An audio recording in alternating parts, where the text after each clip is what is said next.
Eu quero convidar para você para abrir o texto do livro do profeta Isaías, capítulo de número 9, versos 6 e verso 7. Profeta Isaías, capítulo de número 9, versículo de número 6, versículo de número 7. A parte A do versículo número 7. Nós começamos na quarta-feira uma série que vai durar, eu creio que até quarta-feira que vem, ou se Deus estender até o próximo domingo, com o tema Jesus, o nome sobre todo o nome. Isaías, capítulo de número 9, versos 6 a 7, diz assim: porque um menino nos nasceu, um filho nos deu, o governo está sobre os seus ombros, e o seu nome será, olha o que Isaías está dizendo, né? Um menino nos nasceu, né? Um filho nos deu, o governo está sobre os seus ombros, e o nome dele será, e eu quero que você repita comigo, diz assim: maravilhoso conselheiro, Deus forte, Pai da eternidade, príncipe da paz.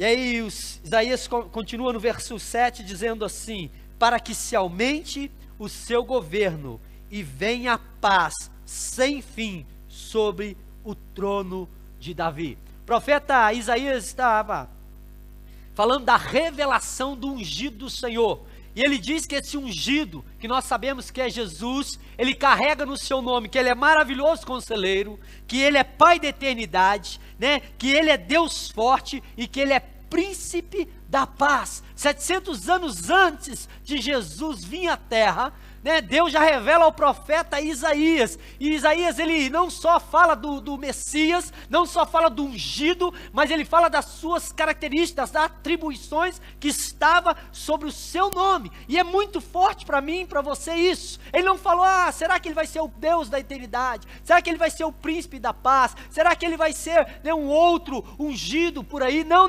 ele declara muito claro para mim e para você, e quando ele declara isso é profético. Ele teve uma palavra de sabedoria para que algo se revele no meu futuro e no seu futuro, como se revelou. Ele diz: olha, ele vai ser maravilhoso conselheiro, ele vai ser o Deus forte, ele vai ser o Pai da eternidade, e ele vai ser o príncipe da paz. E é dentro desses atributos que Isaías recebe do próprio Deus através do Espírito Santo, que eu quero passar para você algumas coisas que o Senhor falou ao meu coração.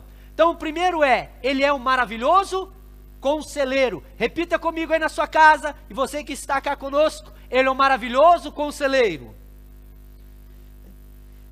O que Isaías está dizendo? Olha, em contraste ao rei Acás, que estava reinando naquele tempo, ele é um maravilhoso conselheiro, porque o povo estava seguindo ao rei Acás naquele tempo. Nós fomos ministrados semana passada numa palavra sobre isso, a vida do Marmude, ele falou muito sobre isso, o rei Acás, mas principalmente no filho Ezequias. Mas Acás, Isaías também está nesse tempo, e ele olha para o rei Acás, ele diz assim: ele não é um maravilhoso conselheiro, porque os conselhos dele é para ser um idólatra, é para poder adorar outros ídolos, é para poder andar fora dos caminhos do Senhor. Mas Isaías está declarando: olha, mas vai vir um ungido, vai vir o rei dos reis, e ele vai ser um maravilhoso conselheiro. Ele vai poder aconselhar, não com conselho humano, mas com conselho sobrenatural sobre a face da terra. Ele é o rei dos reis, ele é o senhor dos senhores, e o seu conselho não é humano, o seu conselho não é natural, mas o seu conselho é sobrenatural. Ele é um maravilhoso conselheiro. O apóstolo Pedro entendeu isso muito bem. O apóstolo Pedro, num momento na caminhada com Jesus, Jesus vira para os discípulos e diz assim: olha, vocês também não querem ir embora? Ele vira para Jesus, e hoje conjecturando, colocando palavras no texto, ele diz assim: para onde iremos, Senhor? Só o Senhor é o maravilhoso conselheiro. Para onde iremos, Senhor? Só o Senhor tem palavras, e palavras de vida eterna. Olha, entenda isso, irmãos.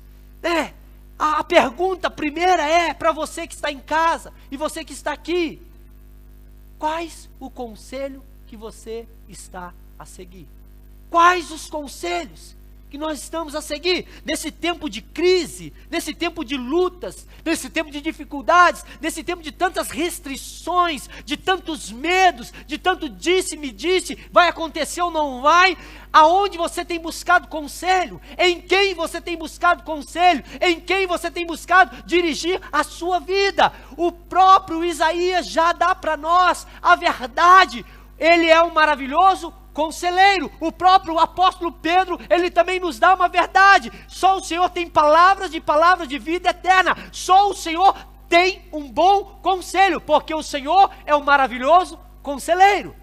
Então, meu irmão, antes de você ir na SIC, antes de você ir nas televisões e na mídia, busque conselho no Senhor, busque conselho na sua palavra, porque quando nós buscamos conselho na sua palavra, irmãos, nós não vamos errar, nós não vamos andar errado, pelo contrário, nós vamos andar e vamos ser abençoados em todas as coisas, em todo tempo, em todo momento. Ele é a única fonte, irmãos, ele é a única fonte do verdadeiro conselho dos homens. Ele é a única fonte do verdadeiro conselho. Em meio a toda a crise mundial que nós estamos a viver, as pessoas estão buscando conselheiros para poder lidar com essa situação, mas a verdade é, ninguém tem resposta para a situação que nós estamos a viver. Ninguém tem resposta para a situação que você está a viver ou pode vir a viver na sua vida. O único que tem resposta é o maravilhoso conselheiro, e ele se chama Jesus Cristo, o Filho do Deus vivo. Amém? Segundo ponto que Isaías fala, ele fala que ele é o maravilhoso conselheiro, mas ele também é um Deus forte, ou seja, né, ele é um poderoso guerreiro, que realiza conquistas, porque Isaías, irmãos, preste atenção, quando Isaías está tendo essa revelação, Isaías também está dentro do seu contexto. Ele está dizendo assim: vai se levantar então agora um guerreiro, um ungido, que vai vir com um braço forte e vai guerrear as nossas guerras, para que nós possamos, né, sair libertos, vitoriosos, restaurados em todo tempo, em todo momento. Essa é a mentalidade de Isaías. Ele está profetizando, mas ele crê que é no seu tempo que Deus vai levantar um guerreiro. Mas Deus levanta um guerreiro, né, que nós sabemos que é muito mais do que um guerreiro, que é o seu próprio Filho, Jesus Cristo. É um guerreiro, irmãos, que entra numa guerra e nunca perdeu. Entenda, olha uma coisa que eu vou te dizer agora: reinos terrenos ganham e perdem guerra. Reinos terrenos ganham e perdem guerra, mas o reino dos céus, ele sempre vai ser vencedor, ele sempre vai conquistar, ele sempre vai sair vencedor. Por quê? Porque ele é um Deus todo poderoso, criador do céu e da terra. Ele está dizendo assim, ó, Deus vai levantar um Deus mais ou menos, Deus vai levantar um Deus assim que vai trabalhar, mas vai falhar em algumas áreas. Não, ele está dizendo assim, vai ser um Deus forte, um Deus todo poderoso, que tem todo o poder, todo o domínio em suas mãos. Entenda isso, meu irmão, minha irmã. Você não serve um Deus fraco, você não serve um Deus derrotado, você não serve um Deus que muitas vezes a mídia coloca para nós vermos e tentarmos seguir, um Deus, né, maltrapilho, um Deus mendigo, um Deus fraco, um Deus derrotado lá naquela cruz, com a cara caída. Não, meu irmão, o nosso Deus, ele é tão forte, ele é tão poderoso, que ele venceu a morte, ele subiu aos céus, e está sentado à destra do Deus Pai Todo-Poderoso, Criador do céu e da terra, aonde um dia todos os nossos joelhos vão se dobrar diante dele, e vão confessar que ele é o Cristo, o Filho do Deus vivo, porque ele é um Deus forte. Repita comigo aí na sua casa: eu sirvo um Deus forte. Fala para a pessoa que está ao teu lado aí: você serve um Deus forte. Amém? Mas ele não é só um Deus forte, mas ele também é o Pai da eternidade. Eternidade, qualidade daquilo que é eterno, duração ou duradouro, sem fim e sem começo, vida eterna, vida futura, duração longa. O que o profeta Isaías está a declarar para nós, que ele é o Senhor do tempo, Pai da eternidade, Senhor do tempo. Nada foge ao seu controle. Nada pode fugir ao controle de Deus. E nós temos declarado muito isso, que nada foge ao controle de Deus. Mas a verdade é, no dia a dia, será que nós estamos a viver isso mesmo?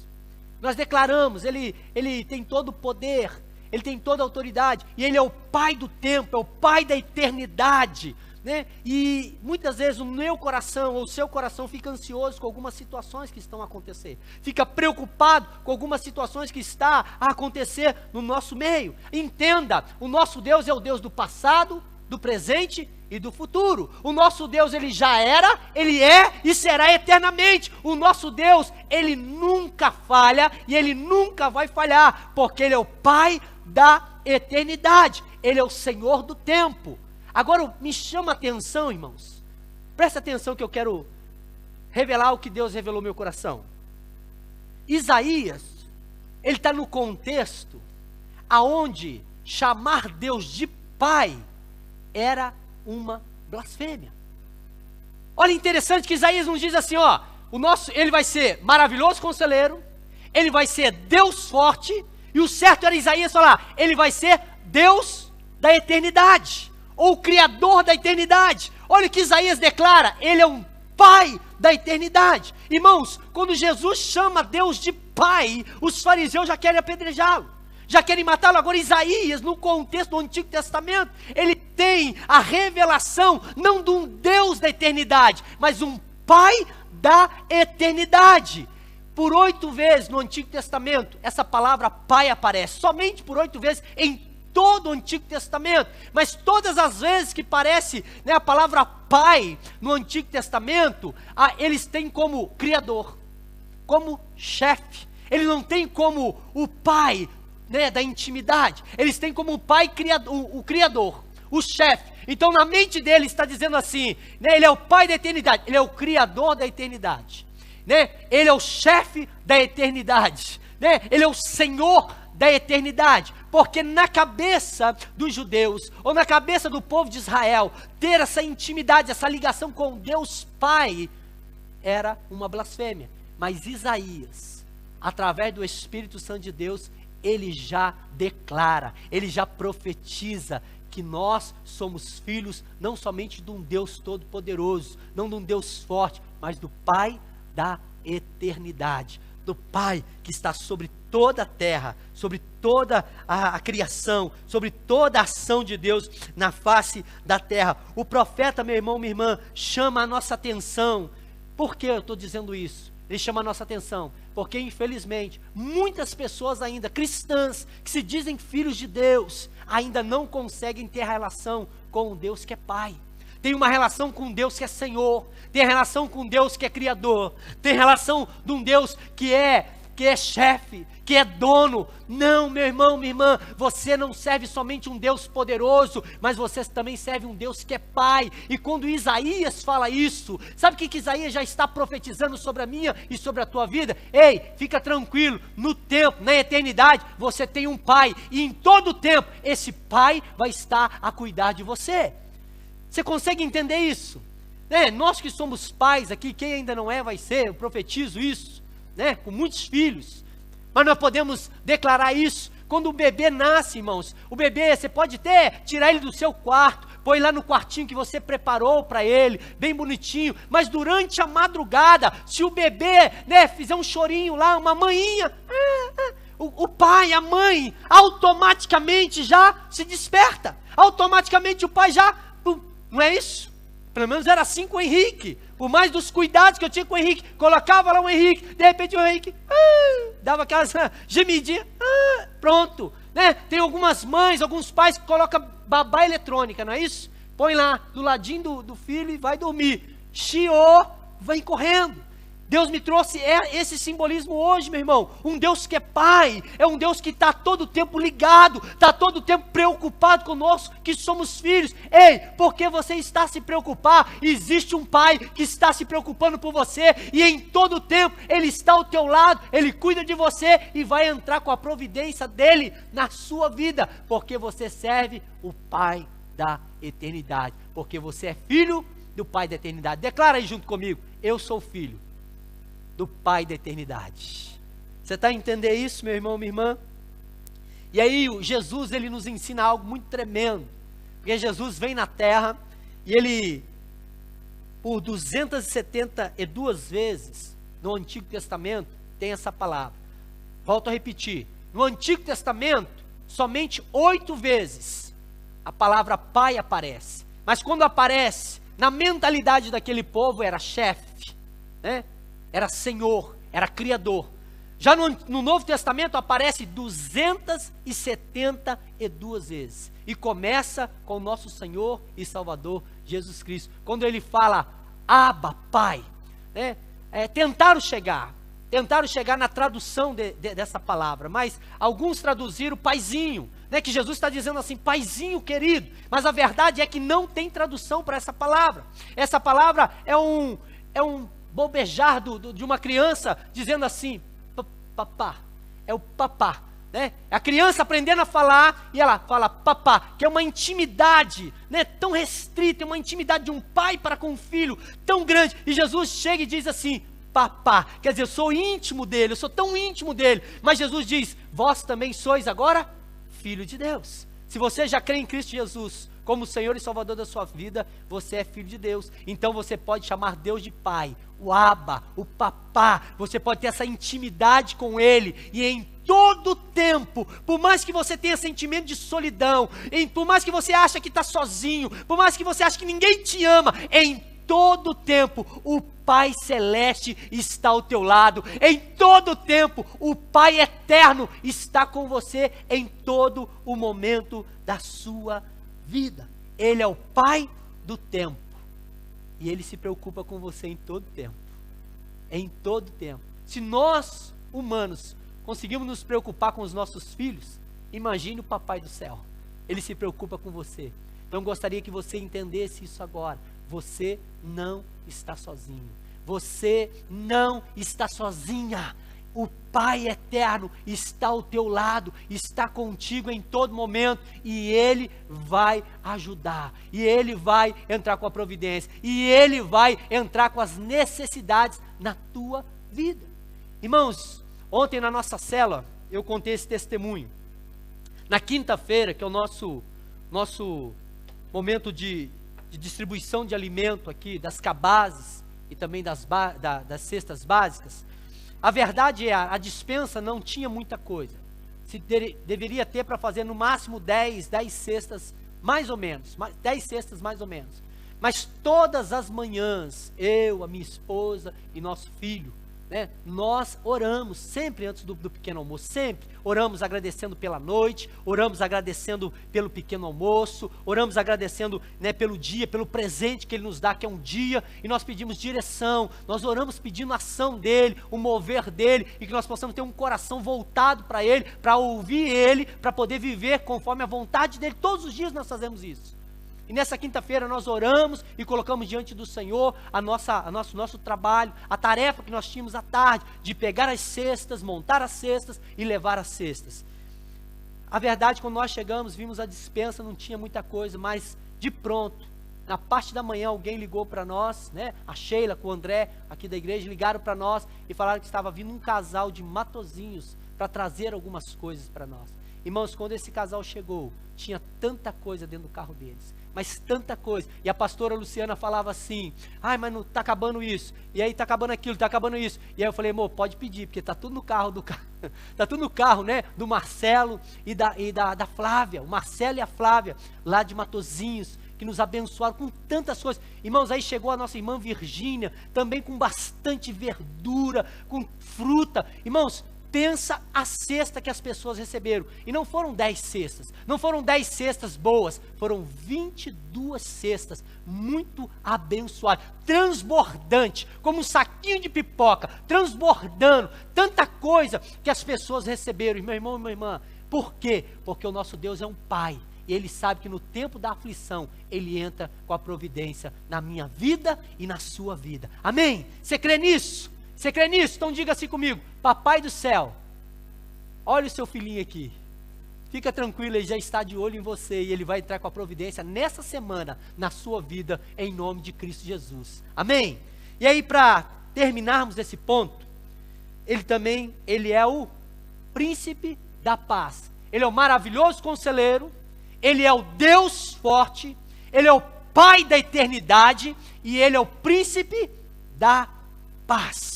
A paz aqui, profetizada por Isaías, não é uma paz que os reinos terrenos declaram. Não é uma paz que os reinos terrenos declaram. Por exemplo, a Pax Romana, a paz com X, que é a Pax Romana. Como era a Pax Romana? Era a Pax através da arma, através da guerra, através do autoritarismo. Eles chegavam, conquistavam as cidades, e ali eles colocavam a Pax Romana, dentro do governo romano, trazia uma paz, mas na verdade não era uma paz, era um autoritarismo. Eles estavam praticamente escravos, tinham uma vida de liberdade, podia fazer todas as coisas, mas se ferisse os princípios romanos, irmãos, era cruz, aí era madeiro. Então não era uma paz, que o céu pode dar. A verdadeira paz, ela vem do Senhor. Então ele é o príncipe da paz, e esse príncipe da paz, ele não está propondo uma vida sem luta, uma vida sem conflito, uma vida sem guerra, uma vida sem dificuldade, mas ele está propondo uma paz em meio à guerra, em meio à luta, em meio à dificuldade, em meio aos problemas. Jesus diz: olha, tem de bom ânimo, eu venci o mundo. Mas antes dele falar isso, ele diz assim: no mundo tereis aflições, mas tende paz. Tem de bom ânimo, porque eu venci o mundo. Lá em João 14, 27, ele diz assim: deixo-vos a paz, e a minha paz vos dou. Não dou como o mundo vos dá. Não turbe o vosso coração, nem se atemorize. O que ele está dizendo? Nem tenha medo. A paz que ele propõe para mim e para você, meu irmão, minha irmã, não é a paz que o mundo pode nos dar. O mundo não pode nos dar a paz que ele pode nos dar, mas ele nos dá uma paz que mesmo em meio à luta, mesmo em meio à tribulação, mesmo em meio à dificuldade, Léo, mesmo em meio à situação, André, mesmo em meio à situação contrária, Carol, ele nos dá uma paz, irmãos. Você tem passando pela tribulação, passando pela luta, passando pela situação, mas o teu coração tem paz, porque você sabe em quem você tem crido, e você sabe que ele é poderoso para fazer infinitamente mais do que você está pensando, passando, ele é de realizar na sua vida. É uma paz, irmãos, que excede todo o entendimento humano. O pardal encontrou ninho, pardal encontrou casa, andorinha ninho para si. Eu encontrei o quê? Os teus altares. Quando esse salmo ele está revelando, sabe o que? Em tempo de guerra, pode ficar tranquilo, a andorinha vai encontrar o seu ninho, o pardal vai encontrar a sua casa, e eu encontro paz no Senhor, paz na tua presença. E aí eu quero trazer essa reflexão para você. O que está te tirando a sua paz? É o coronavírus? É o Covid-19? É as lutas? É as dificuldades? É a situação do dia a dia que está tirando a tua paz? Faça como a andorinha e faça como o pardal. Encontre ninho, encontre casa, encontre a sua paz na presença do Eterno. É com Ele, é desfrutando de uma vida com Ele, é tendo uma palavra de Deus na sua vida todas as manhãs. Não, vou voltar a falar, pare de levantar de manhã, ligar a televisão, ir para o seu telemóvel, ir para o seu computador e ver quantas pessoas morreram ontem, quantas pessoas estão morrendo hoje, quantas situações estão ocorrendo no mundo. Não, vai para a paz, vai para o lugar de paz, vai para a palavra. O Senhor é o meu pastor e nada me faltará. Meu Deus do céu, quantas vezes nós vamos falar isso para você? A paz que nós encontramos, ela somente está em Jesus. Ele é o príncipe da paz. Repita comigo aí na sua casa. Ele é o príncipe da paz. Amém? Então ele é um maravilhoso conselheiro, ele é um Deus forte, ele é o Pai da eternidade e ele é o príncipe da paz. Agora, para encerrar, para ir para os finais, ou para os finalmente, e todas as vezes que um pastor, você tiver a ouvir um pastor, quando ele falar assim, ó, eu vou encerrar, espera pelo menos mais 30 minutos, tá bom? Porque todo pastor nessa hora, isso é só para ganhar a sua atenção, né? Mas brincadeira à parte, é verdade, estou indo para os encerramentos. Então não se disperse agora, porque eu quero falar o que Deus também revelou ao meu coração nesta hora. O verso 6, ele começa dizendo que um menino eu vos deu, né? Um menino nos deu isso, e o governo está sobre ele. E no verso 7, no início do verso 7, ele diz assim, né? Para que aumente o seu governo. E eu comecei a orar, falando com Deus, Deus, o que o Senhor tem para dirigir a minha vida nessa ação? Porque começou a falar comigo a questão de governo, E nós sabemos, como ministramos na quarta-feira, todo o poder, toda a autoridade, todo o governo está nas mãos do Senhor, sobre os céus, sobre a terra e debaixo da terra. Isso, irmão, nós sabemos disso de cor. Mas o que Deus ministrou ao meu coração, que Isaías já estava profetizando a minha vida e a sua vida também. Olha, presta atenção. Isaías não estava somente profetizando o Messias, o Filho do Deus vivo, mas ele também estava profetizando sobre a minha vida e sobre a sua vida. Todos aqueles que são cristãos, todos aqueles que entendem que são chamados para ser discípulos do Senhor Jesus nessa terra. Ele diz assim, o governo está sobre este menino.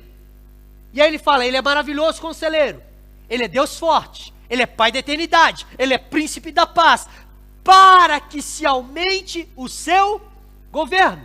E eu falei, Deus, como que o governo de Jesus vai aumentar, né, tão forte? Como o governo de Jesus poderia aumentar tão forte? Pense, irmãos, Jesus no seu tempo, ele andou no máximo 140 quilômetros. No máximo, Jesus foi um missionário de 140 quilômetros. Ele não foi para as nações. Ele não foi para outros lugares, ele ficou naquela região, 140 quilômetros, ele ministrou sobre a vida das pessoas, mas ele pensou assim, então, como eu faço para aumentar o meu governo? Eu vou chamar discípulos, e eu vou treinar esses discípulos, e sobre esses discípulos, eu vou também colocar agora o quê? Diga comigo, governo.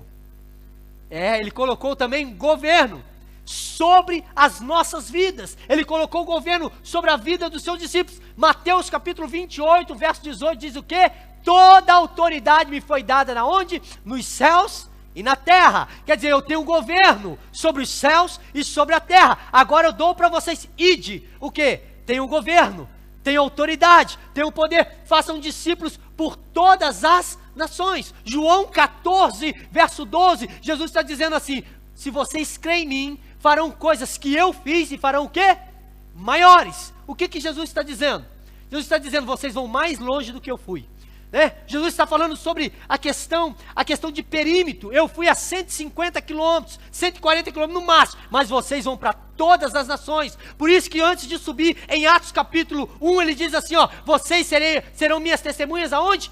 Em Jerusalém, na Judeia, na Samaria e até os confins da terra. O que o Senhor Jesus está dizendo, meu irmão, minha irmã, e foi dito por Isaías 700 anos, que nós, como filhos de Deus, como cristãos, como discípulos, também temos sobre nós o mesmo nome de Jesus, o mesmo autoridade de Jesus, o mesmo poder de Jesus, porque ele diz, no meu nome vocês farão proezas, no meu nome vocês farão milagres, no meu nome os mortos ressuscitarão, no meu nome os coxos andarão, no meu nome os cegos vão ver, no meu nome pessoas vão ser libertas, no meu nome pessoas vão ser curadas. Mas quem vai declarar o nome de Jesus?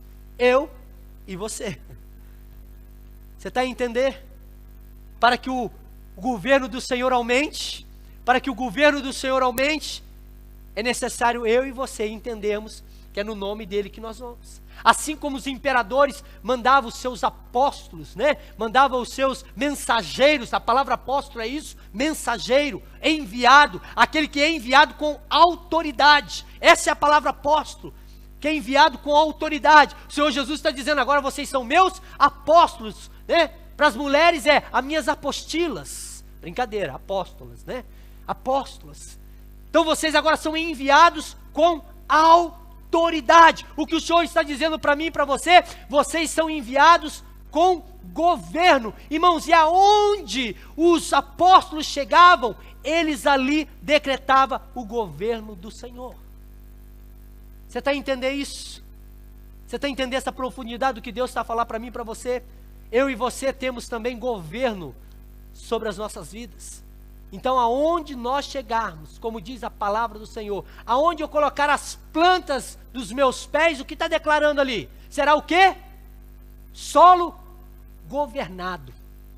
Solo abençoado. Aonde eu colocar as minhas mãos, meu irmão, vai prosperar, porque a sua mão tem governo, na sua mão tem autoridade, na sua mão tem poder, na sua mão tem dínamo do Senhor para quebrar, para destruir, para desfazer, para construir, para restaurar. Na sua mão também tem poder, e na sua boca você pode profetizar que no nome de Jesus todo joelho vai se dobrar, mas também no nome de Jesus toda ação de enfermidade vai sair, todo inferno vai bater em retirada, no nome de Jesus, nada pode nos resistir. Irmãos, o que eu estou entendendo nesses dias é, Deus está chamando a sua igreja novamente, para viver o governo dos céus. Eu quero ser ousado e usado como foi Isaías. Eu quero ser usado e ousado como foi o profeta Isaías. Chegou o tempo de nós usarmos o governo dos céus. A verdade é, por muito tempo, e não tem tanto tempo atrás, nós como igreja temos usado o nosso governo, as nossas tecnologias, os nossos achismos, o nosso eu acho que é assim, eu acho que é aquilo. Por muito tempo, nós como igreja não temos governado com a autoridade dos céus, temos governado com a nossa mentalidade, com o nosso achismo, com o nosso jeito de ser, com as nossas preferências, mas Deus está novamente chamando a igreja, e eu e você somos a igreja, para dizer, ei Alexandre, eu dei sobre você um governo, então vá, ministre sobre as pessoas, dentro do meu governo, dentro da minha palavra. Irmãos, pensa bem, Jesus para mim é o único cara que poderia vir na face da terra e falar assim, para ir em Naim, eu vou cobrar 50 milhões de euros.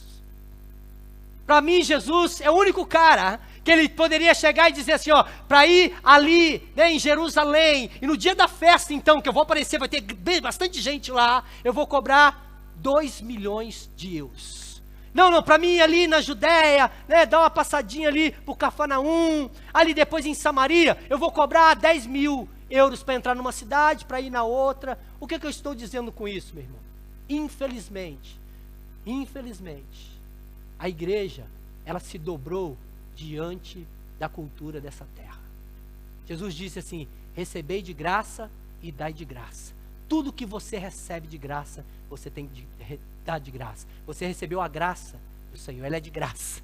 Você recebeu o amor do Senhor, a misericórdia do Senhor, a salvação do Senhor. Você recebeu a autoridade do Senhor sobre a sua vida. Deixa eu declarar, ninguém pode cobrar nada para poder ministrar uma palavra. Nenhum ministro do evangelho pode cobrar nada para ministrar uma palavra. Deixa eu ir mais fundo, nenhum cantor gospel pode cobrar nada para ministrar uma palavra, porque se você estiver fazendo isso, você está negociando, e o governo do Senhor não é negociável. O governo do Senhor, ele não se negocia, ele é manifesto. Para que aumente o governo do Senhor, eu e você temos que viver com o governo dos céus sobre a nossa vida, para manifestar o reino dos céus na vida das pessoas. Se nós, irmãos, não entendermos isso, o governo do Senhor não vai aumentar, não vai ser manifesto, não vai ser, né, declarado sobre as nações. Por isso que eu quero chamar a sua atenção nessa noite. Dentro da sua casa, você tem governo para declarar sobre a tua casa. Eu e a minha casa servimos ao Senhor. Você pode declarar dentro da sua casa, irmãos, todo o espírito de morte, todo o espírito de enfermidade, bata em retirada agora. Irmãos, olha que coisa aconteceu na quinta-feira também. Na quinta-feira nós estávamos nos preparando para vir para cá na hora do almoço. A Luciana preparou, com uma mulher sábia que ela é, né? Boa, viu, gente? Quem quiser ir lá comer lá em casa, maravilha. Cozinha com uma beleza, né? Preparou todo o almoço, irmãos. Todo o almoço. Quando ela estava a preparar o almoço para o Henrique, ela foi virar, as panelas que estavam em cima do fogão caíram. Caiu, irmão. E eu tentei correr para pegar ainda. Ela falou: moça, você foi devagar. Eu falei que eu já tomei velhinho, né? Se eu fosse mais novo, eu chegava a tempo. Caíram, irmãos. E aí caiu, tá ali no chão. Eu falei: eita, meu Deus, acho que é para ficar de jejum. E ela foi lá, pegou, limpou e colocou de novo. Irmãos, depois não tinha ninguém na cozinha. Que eu poderia ter falado: ah, Luciana, você bateu na panela, você fez alguma coisa. Depois não tinha ninguém na cozinha, irmãos. Eu estava vendo um livro para ler, a cozinha às minhas costas. De repente, caiu tudo de novo lá de cima daquele, do nosso fogão. E plum no chão de novo. Na hora, irmãos, eu falei assim: em nome de Jesus, espírito de miséria, bate em retirada agora. Porque hoje é dia de nós sairmos para fazer cestas básicas para as pessoas. E o espírito de miséria está querendo tirar a nossa paz. Está querendo declarar miséria aqui. Está querendo: olha, se vocês vão dar cesta básica para as pessoas, olha o que eu faço com a comida de vocês. Eu jogo fora. Eu peguei e falei assim: em nome de Jesus, nós começamos a orar. Eu e a Lu começamos a orar lá em casa, declarar todo o espírito de miséria na nossa casa, nós repreendemos. Nós não aceitamos isso. E quando nós chegamos aqui, irmãos, nós fomos surpreendidos com um carro lotado. Você está entendendo isso, irmãos? Imagine se naquele momento a gente começa a se questionar: ai, eu não vou sair de casa não, olha, o diabo está agindo na minha casa, ai, a comida nossa está estragando, a comida nossa está quebrando, ai, meu Deus do céu, o que você está fazendo? Ou eu começar a brigar com a Luciana: Luciana, está jogando comida fora, está pensando o quê? Que nós ganhamos um rio de dinheiro, né? Podia falar tantas coisas, podia virar um inferno na nossa casa, por causa de uma situação que o diabo tentou plantar dentro da nossa casa. Mas como nós estávamos atentos, nós falamos: espírito de miséria, nós temos governo, nós temos autoridade, no nome de Jesus, bata em retirada. E ele bateu em retirada e veio um carro transbordando de tanto alimento, irmão. 2 carros, né? Do pessoal de Matosinhos e da Virgínia, transbordando de alimentos, e ajudamos 22 pessoas. Ah, verdade, alguém está me falando assim, o Espírito Santo está me falando chocolate, brincadeira, é a Luciana, né? Irmãos, pensa, olha como que Deus é nos mínimos detalhes isso. Quando você entende que o governo dele está sobre a sua vida, você anda com o governo do Senhor falando: Deus, eu não tenho prata, não tenho ouro, mas eu declaro para o coxo: levanta e anda. É isso? E anda, irmãos, vai andar, não tem como, vai ser curado, vai ser restaurado. Veio um pai e uma criança, veio assim, deixou um embrulho em cima da entrada que a gente coloca ali, com máscara, tudo bonitinho, deixou o embrulho e saiu. Aí a Luciana falou: o que é? Falou: não quero nada não, só estou deixando aqui. E aí a Luciana falou: deixou aqui, amor. E na hora que a Luciana tira ovo da Páscoa, irmãos, chocolate, sabe, bombons para nossas crianças, as nossas cestas, elas foram tão transbordantes que crianças ganharam cesta com ovo da Páscoa, com chocolates. Na hora que deu aquilo ali, a Luciana, na hora ela teve discernimento, falou: olha como que Deus é bom, olha como que Deus é maravilhoso, olha como que Deus, talvez a criança que recebeu, ela não recebeu por causa dessa situação, não conseguiu receber um ovo da Páscoa, mas como nós temos um Deus Pai, um Deus que é eterno, Ele manda também um ovinho, um chocolate para as nossas crianças. Você está a entender, irmãos? Quando você escolhe ser dirigido pelo governo dos céus, Deus nos surpreende todos os dias. E eu quero crer, irmãos, que chegou o tempo de nós como igreja nos levantarmos e falar: Senhor, eu quero entregar todo o governo da minha vida, o governo das minhas finanças, o governo dos meus sonhos, o governo da minha empresa, o governo de tudo que eu tenho, da minha família, eu quero entregar nas tuas mãos, porque eu sei que o Senhor vai fazer o melhor. Eu sei que o Senhor vai realizar o melhor. Amém? Então eu quero orar com você nessa hora, eu quero convidar você a se colocar de pé na sua casa.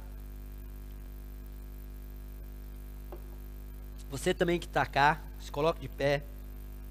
Me ajuda aí, anima e dá uns gritos aí, André. Oh, meu Deus do céu. O povo não está aqui não, mas Jesus está, irmãos. Jesus está nesse lugar aqui. Ele, toda a honra, toda a glória, todo o louvor. Ele é o maravilhoso conselheiro, Ele é o Deus forte, Ele é o Pai da eternidade, Ele é o príncipe da paz, e sobre Ele está todo o governo, mas sobre eu e você também está o governo dele, para podermos realizarmos aquilo que ele fez e coisas maiores ainda. Você crê nisso? Você crê nisso? Você vai profetizar então aí na sua casa, e nós vamos profetizar aqui nessa hora. Pai, em nome do teu Filho Jesus Cristo, em nome de Jesus, Senhor, o Senhor, ó Pai, pode, ó Deus, profetizar, o Senhor, Pai, pode manifestar, o Senhor pode agir, o Senhor pode fazer, o Senhor pode realizar, ó Pai, a tua obra através das nossas vidas. Senhor, nós cremos que tu és o maravilhoso conselheiro, nós cremos, Senhor, que tu és o Deus forte, nós cremos que o Senhor é o Pai da eternidade, nós cremos que o Senhor é o príncipe da paz, e nós cremos que sobre o Senhor está todo o governo, que não há um nome sobre todo nome, que tem todo o poder, toda a autoridade, toda a unção e toda a ação, e o Senhor deu a nós este nome, o Senhor declarou a nós este nome, para que através deste nome, Pai, nós possamos fazer proezas, possamos ver milagres, possamos ver, ó Deus, o sobrenatural acontecendo. Então eu profetizo agora, Pai, sobre nós, governo do Senhor, sobre nós, autoridade do Senhor, sobre nós, poder do Senhor, sobre nós, ação do Senhor, Pai.